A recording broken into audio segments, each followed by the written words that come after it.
North Macedonia is a country that attracts a lot of tourists. There's a lot to see, so a lot of people go and visit it. But why isn't this small country actually attract investors in order to get the passport?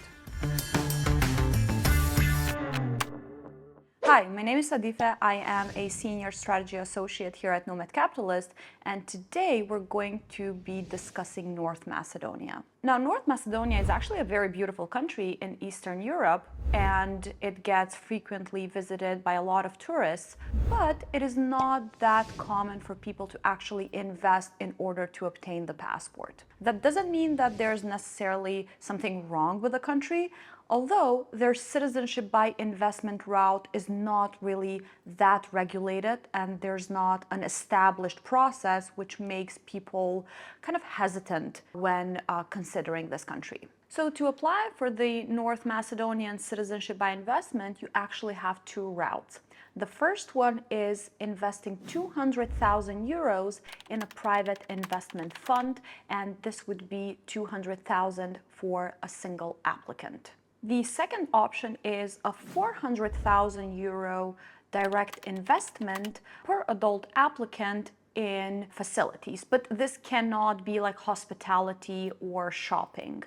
And this has to employ 10 people in North Macedonia in order for the eligibility to happen. Now, as with every other citizenship or even residency route, obviously the process firstly starts with document collection and then the application is submitted.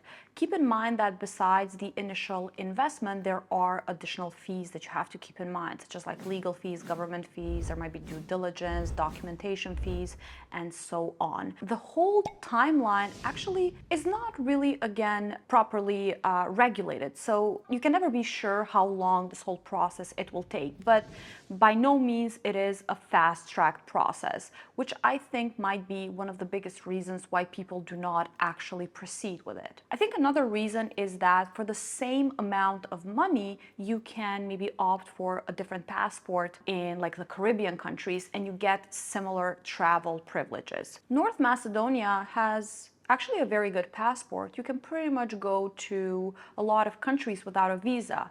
You can go to the European Union without a visa, but you cannot go to like the classic Western countries such as the US, Canada, Australia, New Zealand. You will actually have to obtain a visa to go to those countries. This is pretty similar to like a Caribbean country, for example, Antigua, St. Kitts, Dominica, all offer similar travel privileges. So I believe this is also another reason why people will maybe opt for a Caribbean passport instead of a North Macedonian one. So it is more fast-tracked. You can get the Caribbean passport in less than a year. The investment is lower, or the donation is lower in the Caribbean in comparison to North Macedonia as well. Another reason is that many people, when they look to get a Plan B passport, they want this process to be headache-free. So unless you really want to be involved and like employ people, for example, in North Macedonia, just proceeding with another passport that's a bit more fast-tracked